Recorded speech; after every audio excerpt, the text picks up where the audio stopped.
Bonjour à toutes et tous, j'espère que vous allez bien. Alors moi je vous fais cette vidéo en cette belle journée ensoleillée pour vous expliquer que j'arrête cette année et en fait à partir de maintenant, j'arrête les journées de formation pour le certificat d'aptitude à la détention de chiens de catégorie.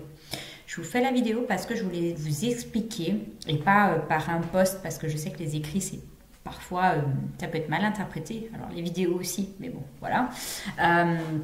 Je voulais vous expliquer pourquoi j'ai pris cette décision. C'est une question d'alignement avec ce que je suis, ce que je pense et ce que je respecte. Donc en réalité, il y a, on va dire, deux grandes lignes, deux grandes raisons qui font cet arrêt, qui quelque part sont interconnectées.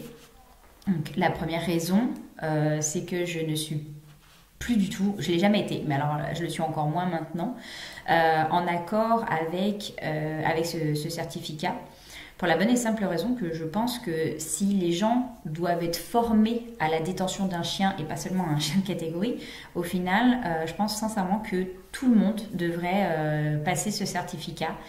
Tout le monde devrait avoir une formation, alors pas forcément 7 heures, mais en tout cas 2 à 4 heures. Tout le monde devrait avoir une formation qui délivre un papier, puisqu'on est dans un pays de lois et de règles,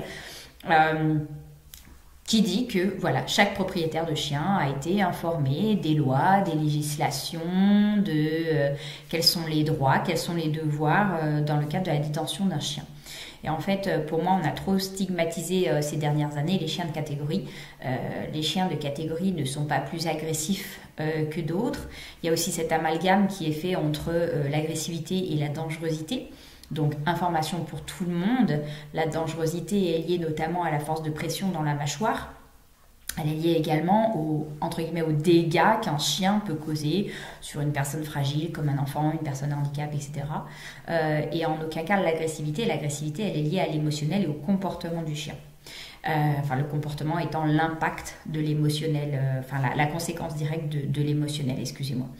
Donc ça, je ne suis plus en accord avec.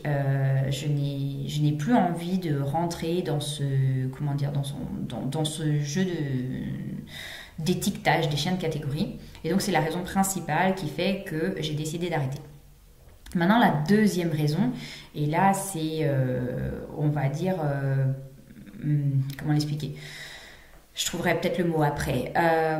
En fait, ce que j'ai pu constater depuis bientôt 6 ans que je fais ces certificats, c'est qu'en fait, les gens prennent des chiens de catégorie et en fait ne sont pas prêts à accepter la législation qui va avec. Alors, si je vous donne un exemple, ça fait des années que nous, on rêve d'avoir un Rottweiler et en fait, ce qui se passe, c'est qu'on a pris la décision de ne pas avoir ce type de chien. Pourquoi ? C'est parce qu'on n'est pas en accord justement avec la législation qui va avec. C'est-à-dire qu'avoir un chien qui va être muselé en permanence, qui va être attaché en permanence, ça ne nous correspond pas. Nous, on aime que nos chiens soient libres, puissent se balader. Bien sûr, ça implique qu'ils répondent aux rappels, etc. Mais voilà. De là, si j'ai un chien que je dois museler parce qu'il a un trouble émotionnel et donc un trouble comportemental, c'est une autre raison, c'est un autre facteur, c'est un facteur que je vais pouvoir travailler, entraîner et donc ça ne va pas être un facteur à long terme. Dans le cadre de la législation sur les chiens de catégorie, ça va être un facteur à long terme et ça, nous, mon compagnon et moi, on ne l'accepte pas. On est anti-muselière, que ce soit pour les humains ou pour les canins. Donc voilà, et donc je disais que ce que j'ai pu constater, c'est qu'en fait les gens prennent des chiens de catégorie, mais derrière, ils ne veulent pas mettre la muselière, ils n'attachent pas leur chien. Et moi, là où ça me pose problème, parce que sur le principe, j'aurais assez tendance à dire chacun est libre de faire ce qu'il veut, chacun prend ses patins. Après, s'il y a des conséquences législatives, des amendes, séquestre du chien, etc., puisque c'est le cas dans le cadre des chiens de catégorie, chacun prend ses patins. Là où ça me pose problème, si vous voulez, c'est que je suis quelqu'un qui se bat chaque jour, chaque seconde pour que les chiens aient plus de liberté, qu'ils aient plus d'espace à eux, qu'on les respecte plus, qu'on les intègre plus dans notre monde, puisque malgré tout, il y a quand même un foyer sur 2 qui a un animal, ce qui est énorme, et sur cet animal, très souvent, c'est un chien. Donc en fait, je ne peux pas d'un côté, si vous voulez, me battre pour que les chiens aient plus de liberté, et en même temps cautionner des journées où je vais aller, ok, expliquer le côté législatif, mais où en même temps je vais pertinemment savoir que la plupart des gens ne vont pas respecter cette législation. J'ai l'impression de participer à un système qui ne me correspond pas. Mais en même temps, Là où je comprends les gens, c'est que ils n'ont pas envie que leur chien il soit muselé toute la journée, ils n'ont pas envie que leur chien soit attaché toute la journée, et ça, je le comprends parfaitement. Ce avec quoi je suis pas en accord, c'est si on prend un chien de catégorie, on prend les lois qui vont avec et on les respecte autant qu'on peut. Voilà, si la laisse casse, etc. Il y a plein de notions. Ou alors, essayez d'aller dans des endroits où vous n'allez pas rencontrer des gens qui peuvent faire de la dénonciation, ou, voilà, ou avec lesquels il peut y avoir des problèmes. Et en fait, le souci de plus en plus, c'est que il y a de plus en plus d'humains, malgré le Covid. Et les chiens, eux, perdent de plus en plus d'espace, ils perdent de plus en plus de droits et on leur met de plus en plus des devoirs. Sauf que les chiens, au final, ils subissent les conséquences de nos mauvais actes.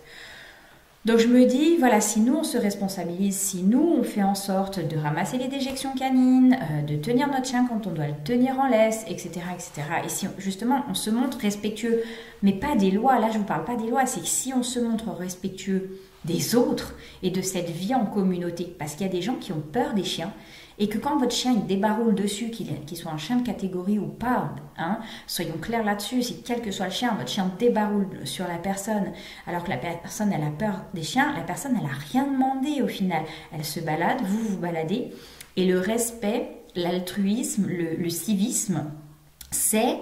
Ok, il y a quelqu'un en face, je rappelle mon chien ou je fais en sorte que mon chien n'aille pas. Parce qu'aussi, en voyant l'autre humain en face, on peut voir si la personne a des attitudes qui montrent que elle a peur des chiens. Et donc, si je veux la rassurer, moi, en tant que propriétaire responsable, je rappelle mon chien et je montre à la personne que je maîtrise mon chien. Attention, la maîtrise, elle n'est pas 100%, d'accord? On peut tous faire une erreur, on peut tous, à un moment donné, avoir notre chien qui nous échappe, moi y compris. Et simplement, on s'excuse, on explique, voilà, je suis désolée, j'ai pas maîtrisé à ce moment-là, j'en suis navrée.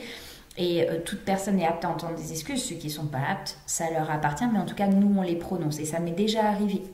D'accord, on n'est pas des machines, on est des humains, et l'erreur, elle est humaine, et ça, c'est ok.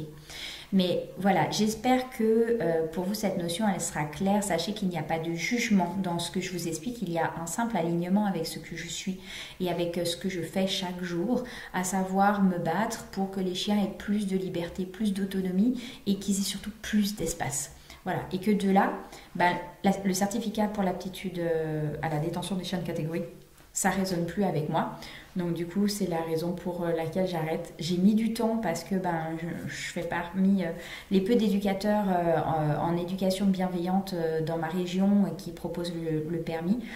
Et ça m'embêtait, mais voilà, à un moment donné, il faut être aligné avec soi-même. Et puis du coup, maintenant, je le suis. Je vous souhaite à tous une excellente journée. Prenez soin de vous, prenez soin de vos toutous. Et je vous dis à très bientôt.